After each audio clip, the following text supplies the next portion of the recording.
नमस्कार. थिंक टीव्हीमध्ये तुमच्या सगळ्यांचं स्वागत आणि आज आपण जाणून घेणार आहोत राज्यामध्ये चर्चेत असलेले दोन महत्त्वाचे मुद्दे. पहिला मुद्दा आहे नाशिककरांच्या आयुष्याशी निगडीत असलेल्या सगळ्यात महत्त्वाच्या विषयाचा आणि अर्थात हजारो कोटी रुपये खर्च करून सुद्धा नाशिकमध्ये प्रत्येक ठिकाणी फुटाफुटावरती पडलेल्या खड्ड्यांचा. दुर्दैवाने या खड्ड्यामध्ये 2 लोकं गंभीर जखमी झालेले आहेत. अनेक छोटे-छोटे अपघात होत आहेत आणि नाशिककर अक्षरशः या सगळ्या स्थितीला वैतागून गेलेत. बघा मागची 5 वर्ष दरवर्षी 100 ते 150 कोटी रुपये या खड्ड्यांसाठी, या रस्त्यांसाठी खर्च झालेत आणि तरीसुद्धा केवळ पावसाच्या नावाखाली प्रशासन ते कारण देत नाशिककरांची जी अवस्था झालेली आहे ती संपायला तयार नाहीये. नाशिककरांच्या ज्या अडचणी आहेत त्या संपायला तयार नाहीयेत.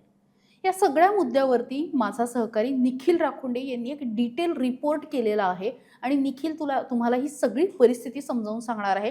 किती खर्च झाला, कशा पद्धतीने खर्च झाला, नेमकं काय कारण आहे, आता यापुढे नेमकं काय घडणार आहे, मुख्यमंत्री फडणवीस यांनी याच्यावरती काय ॲक्शन घेतलेली आहे, सगळं जाणून घेऊया आणि जाऊया थेट माझा सहकारी निखिल राखुंडेकडे. नाशिकच्या खड्ड्यांचा जो विषय आहे, तो आता मुख्यमंत्र्यांपर्यंत देखील पोहोचलेला आहे. या संदर्भात आज मुख्यमंत्र्यांच्या कार्यालयामध्ये बैठक झाली मंत्रालयामध्ये आणि तिथे त्यांनी अधिकाऱ्यांना खडेबोल सुनावल्याचं दिसून आलं.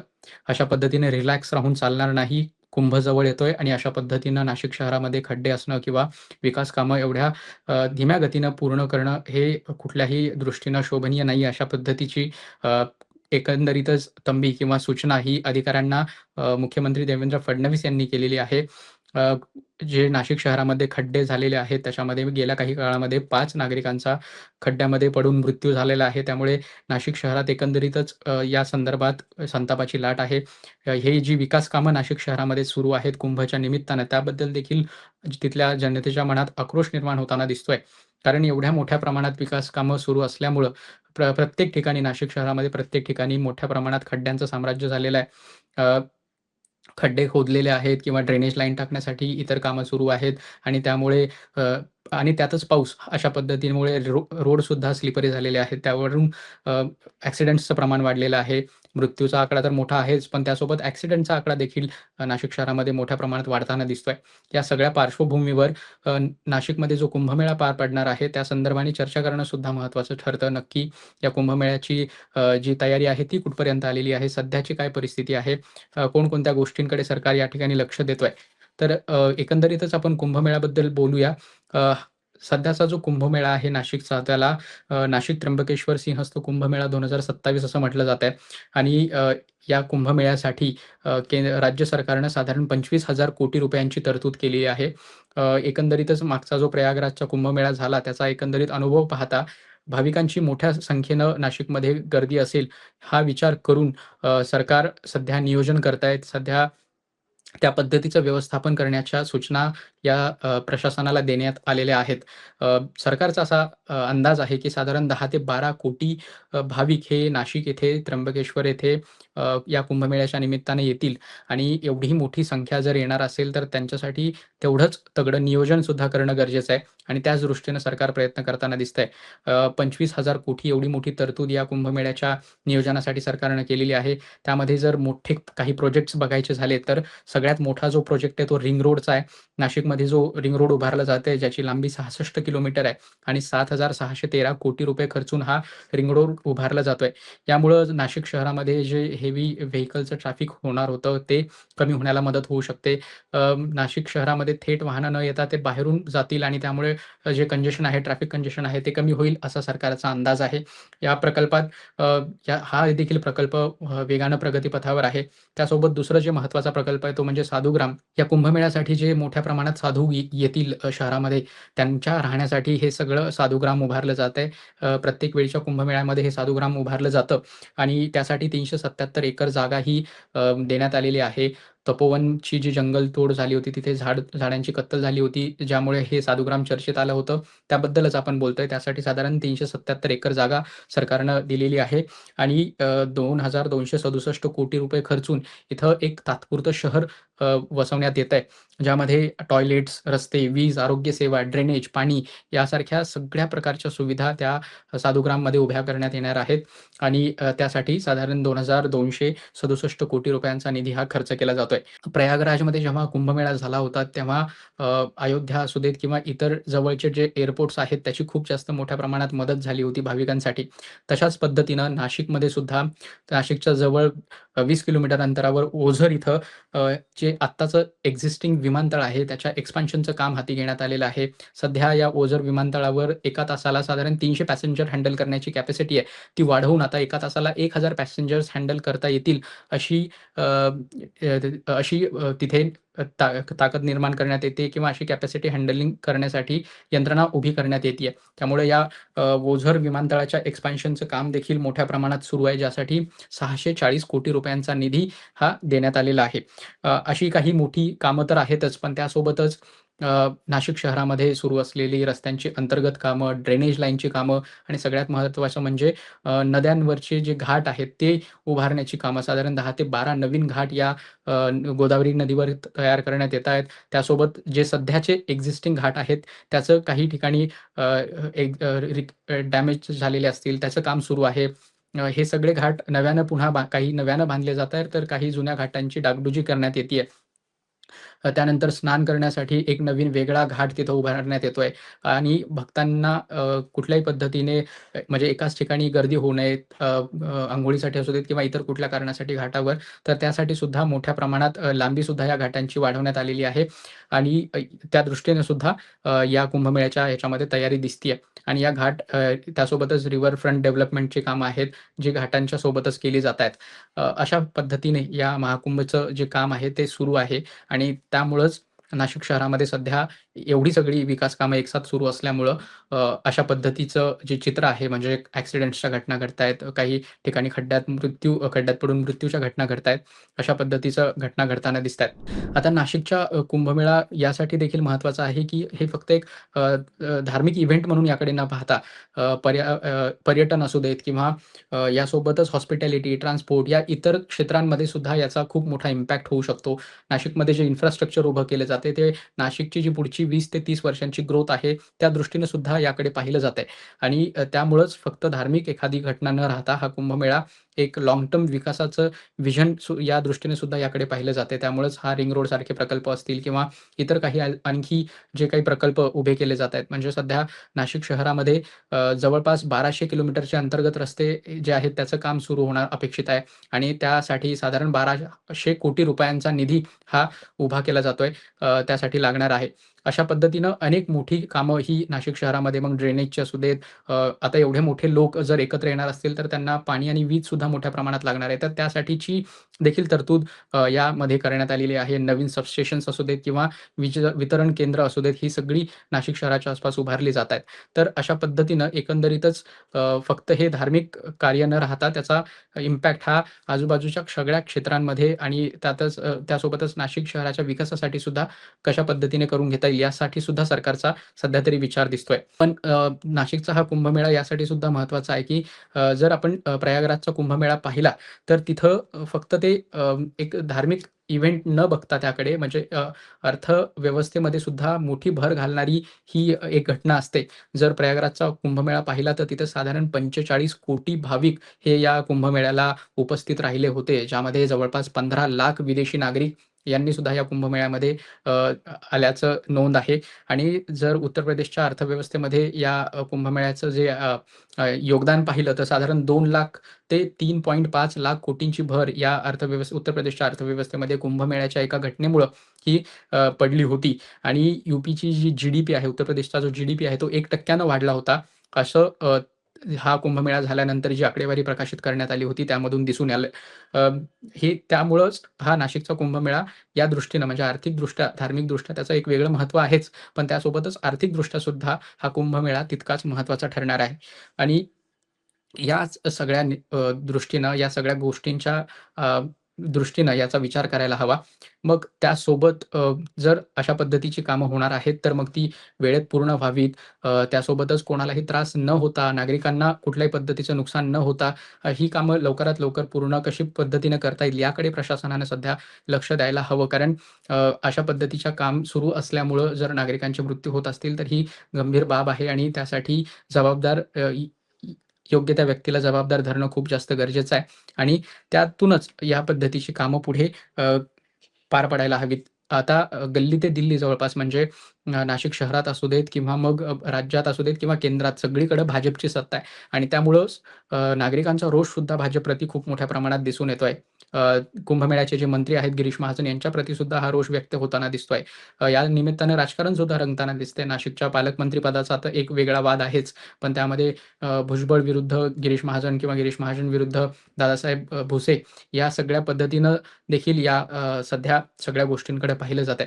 त्यामुळं कुंभमेळ्याच्या निमित्तानं सुरू असलेली ही विकास कामं, त्यानिमित्तानं यासोबतच पावसामुळं जे काही खड्डे निर्माण झालेले आहेत, त्यामुळे होणारे अपघात, त्यामुळे होणारे मृत्यू, या सगळ्या गोष्टींचा जर आपण सारासार विचार केला, तर हे एकंदरीत अशा पद्धतीचं सध्याचं प्रकरण दिसतंय. या संदर्भातल्या ज्या काही अपडेट्स असतील, त्या आम्ही तुमच्यापर्यंत पोहोचवत राहूच. यानंतर आपण जाऊया दुसऱ्या मुद्द्याकडे. आज संपूर्ण महाराष्ट्रामध्ये, विशेषतः राजकीय सगळ्या विश्वामध्ये ज्या बातमीची प्रचंड चर्चा होत होती, ती बातमी होती राष्ट्रवादी काँग्रेसशी निगडीत. अजित पवारांच्या निधनाला 6 महिने उलटलेले आहेत आणि त्यानंतर सुद्धा राष्ट्रवादीमध्ये दररोज वेगवेगळ्या घडामोडी घडतायत. नरेश अरोरा हे त्यांचे खरं तर रणनीतिकार होते. मात्र नरेश अरोरांच्या कंपनीशी जेव्हा करार संपला, त्यानंतर तो करार पुनर्जीवित करण्यात आला नाही आणि आता प्रशांत किशोर यांना नवीन रणनीतिकार राष्ट्रवादीने बनवलेला आहे असं बोललं जातंय. याचं कारण म्हणजे मागच्या 2 महिन्यामध्ये 4 बैठका राष्ट्रवादी काँग्रेसच्या या प्रशांत किशोर यांच्यासोबत झाल्या. प्रशांत किशोर यांचं नाव यासाठी चर्चेत आहे, नुकतंच बिहारमधल्या बांकीपूर इथले ते त्यांच्या जनसुराज्य पक्षाचे आमदार म्हणून निवडून आलेले आहेत. या पक्षाचे संस्थापक सुद्धा प्रशांत किशोर हेच आहेत. पीके यांच्या बाबतीत अजून बोलायचं झालं तर त्यांनी गुजरातमध्ये काँग्रेससाठी काम केलेलं आहे, काही राज्यांमध्ये भाजपसाठी काम केलेलं आहे, तृणमूल काँग्रेससाठी काम केलेलं आहे. इतकंच नाही तर YSR रेड्डींच्या काँग्रेससाठी सुद्धा प्रशांत किशोर यांनी काम केलेलं आहे आणि या संपूर्ण राजकीय क्षेत्रामध्ये स्ट्रॅटेजिस्ट म्हणून ते प्रसिद्ध आहेत. पण त्यांची काम करण्याची पद्धती प्रचंड वेगळी आहे. एकतर ते कुठल्याही पद्धतीने कामाची चर्चा इतरांशी करत नाहीत. ते फक्त मुख्य 4 ते 5 व्यक्तींशीच संपर्कामध्ये राहतात. दुसरा आणि सगळ्यात महत्त्वाचा मुद्दा म्हणजे त्यांना हवी असणारी माणसं ते सांगतील त्याच पद्धतीने काम करणारी सगळी यंत्रणा त्यांना लागते. इतकंच नाही तर काय करायचं, कशा पद्धतीने करायचं, दिशा काय असणार आहे, कुठल्या स्टेप्स असणार आहेत, त्या स्टेप कोण फॉलो करणार आहे, याची काय रिॲक्शन होऊ शकते आणि मग याच्यावरती आपल्याला काय रिॲक्ट व्हायचं आहे, या सगळ्या गोष्टी ज्या आहेत त्या प्रशांत किशोर बनवून देतात आणि त्यानुसार त्या फॉलो केल्या तरच यश असतं असं त्यांचं म्हणणं आहे.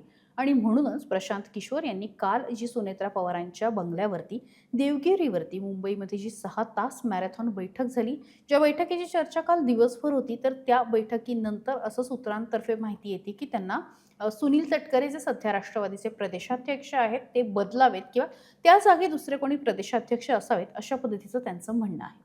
आता या सगळ्यावरती सुनील तटकरे यांची सुद्धा प्रतिक्रिया आलेली आहे, ती मी तुम्हाला सांगणार आहे.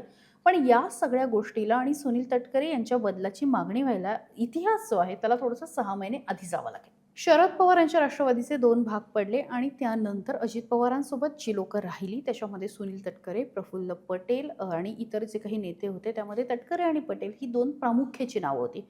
मग त्याच्यामध्ये दिलीप वळसे पाटील होते, छगन भुजबळ होते, धनंजय मुंडे होते.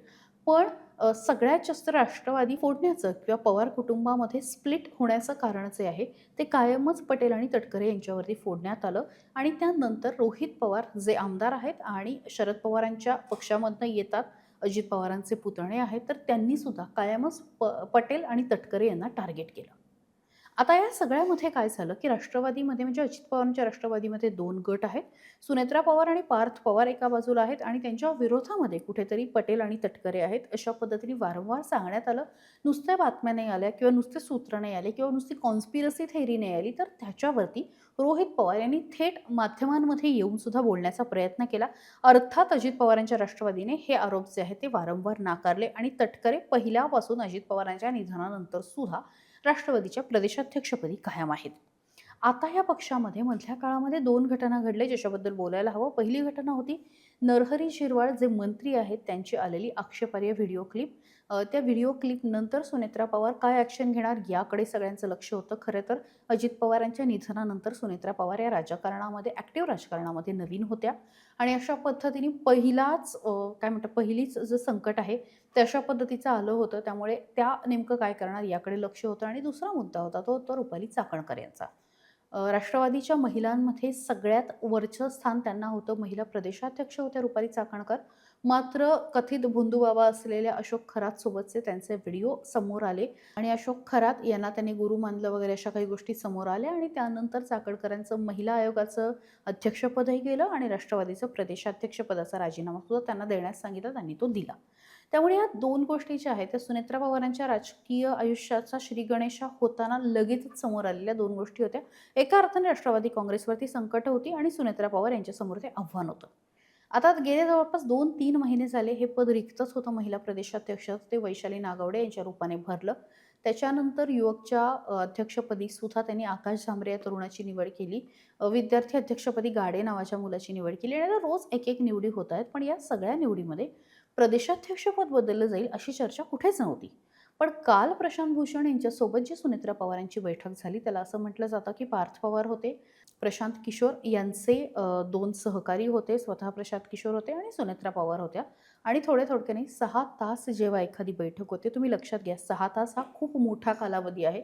आपण जेवणासाठी आणि बाकी गोष्टीसाठी समजा 1 तास जरी बाजूला ठेवला तरी 5 तास जेव्हा उपमुख्यमंत्री पदासारख्या महत्त्वाच्या पदावरची व्यक्ती एखाद्या व्यक्तीला वेळ देते किंवा एखाद्या बैठकीमध्ये बसते तर निश्चितच ती बैठक जी आहे ती अत्यंत महत्त्वाच्या मुद्द्यावरची असणं साहजिक आहे. त्यामुळे ती बैठक झाली आणि त्या बैठकीमध्ये असं सांगितलं होतं की जय पवार हे ऑनलाईन जॉईन होते आणि जय पवार यांनी विचारलं की मग हे तुम्ही आधी का नाही सांगितलंत की ते म्हणाले की मी पूर्वीच सांगितलं होतं की काही बदल करणं आवश्यक आहे, नेतृत्वामध्ये बदल करणं राज्याच्या आवश्यक आहे, मात्र ते केले गेले नाहीत. तर मग जेव्हा हा प्रश्न विचारला तेव्हा प्रशांत किशोर यांनी सांगितलं की हे मी पूर्वीच सांगितलं होतं. मग आता या सगळ्यानंतर तटकरे यांच्याबद्दल खरंच प्रशांत किशोर तसं बोललेले आहेत का? सुनेत्रा पवार यांचं त्याच्यावरती काय म्हणणं आहे? पार्थ पवार यांचं त्यांच्यावरती काय म्हणणं आहे? जे सुनेत्रा पवारांच्या किचन कॅबिनेटमधले जवळचे नेते म्हणून तटकरे, पटेल किंवा ह्या लोकांचं जे स्थान आहे ते खरंच आहे का? आणि अशा पद्धतीने बाहेरून येणारा एखादा व्यक्ती, बाहेरून येणारा एखादा रणनीतिकार किंवा ज्याला आपण पैसे देऊन अपॉइंट केलेलं आहे, त्या व्यक्तीने सांगितलं म्हणून पक्षाची बसवलेली घडी किंवा जुन्या नेत्यांना सुनेत्रा पवार दूर करणार का? हा सगळ्यात महत्त्वाचा मुद्दा आहे. आता या सगळ्यावरती सुनील तटकरे यांनी पत्रकार परिषद घेऊन सांगितलं. अर्थात पत्रकार परिषद त्यांचं म्हणणं होतं की मी दर शुक्रवारी मुंबईमध्ये येतो आणि दर शुक्रवारी मी बोलत असतो. पण आजची जी बैठक होती त्याच्यावरती ते प्रशांत किशोर यांच्यावरती आवर्जून बोलले. त्यांचे काही वक्तव्य आहेत, काही म्हणणं आहे ते मी तुम्हाला फक्त वाचून दाखवते.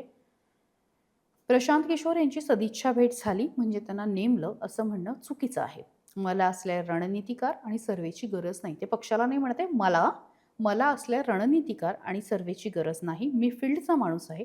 8 वेळा महाराष्ट्र उलथापालथा केलाय. तुमचं सूत्र मला माहिती नाही, पण माझं गोत्र मला माहिती आहे ना.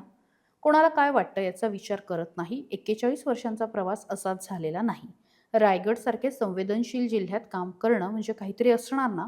मी पद देताना हजर नसलो तरी सर्व पदांवरची नेमणूक जी आहे त्या पत्रांवरती माझी सही आहे. तुम्हाला सगळे प्रश्न राष्ट्रवादीबद्दलच का वाटतात हे मला अनाकलनीय आहे. सुनील तटकरे, प्रदेशाध्यक्ष, राष्ट्रवादी काँग्रेस. त्यामुळे पुढच्या काळामध्ये राष्ट्रवादीसोबत काय होणार? कारण या सगळ्याला अजून एक कोपरा असा आहे की ज्या लोकांना राष्ट्रवादी काँग्रेसने हे सातत्याने एनडीएमध्ये राहावं असं वाटतं किंवा ज्या लोकांना भाजपसोबत राहावं असं वाटतं, महायुतीमध्ये राहावं असं वाटतं आणि अजित पवारांना महायुतीकडे जे कुठले लोक घेऊन गेले त्याच्यामध्ये सुनील तटकरे यांचं नाव होतं. म्हणजे आजच्या पत्रकार परिषदेमध्ये सुद्धा आम्ही एनडीएतच आहोत, एनडीए सोबतच भविष्यामध्ये वाटचाल करणार आहोत हे ते वारंवार सांगत होते. आणि दुसरीकडे प्रशांत किशोर हे भाजपच्या उमेदवाराच्या विरोधात निवडून आलेले आहेत किंवा प्रशांत किशोर यांचं वैयक्तिक राजकारण जे आहे ते भाजपच्या विरोधामध्ये आहे हे दाखवून देण्याचा सुनील तटकरे यांचा वारंवार प्रयत्न होता. याच मुद्द्यावर जेव्हा माध्यमांनी छगन भुजबळ यांच्याशी बोलण्याचा प्रयत्न केला तेव्हा त्यांनी स्पष्टपणे एक गोष्ट अशी सांगितलं की मला नाही माहिती अशी कुठली नेमणूक केलेली आहे किंवा मला असं वाटत नाही अशी कुठली नेमणूक केलेली आहे. सेम गोष्ट जी आहे ती नरहरी झिरवाळ यांनी सुद्धा सांगितली. हा जो सगळा गट आहे झिरवाळ, भुजबळ, तटकरे, पटेल, तर हे सगळेजण प्रशांत भूषण यांची नेमणूक केलेली आहे किंवा त्यांना नेमलेलं आहे त्यांना सुनेत्रा पवार यांनी हे मानायला तयार नाही आहेत. त्यामुळे सुनेत्रा पवार जोपर्यंत ऑफिशियली सांगत नाही, राष्ट्रवादी ऑफिशियली सांगत नाही, तोपर्यंत आता आपल्याला थेट मानता येणार नाही. पण जर तसं झालं आणि ते नेमलेलं असेल, कारण 6 तास वेळ दिला याचा अर्थ ही नेमणूक झालेली आहे. 6 तास कोणीही सहज म्हणून वेळ देत नाही इतक्या मोठ्या पदावरचा माणूस.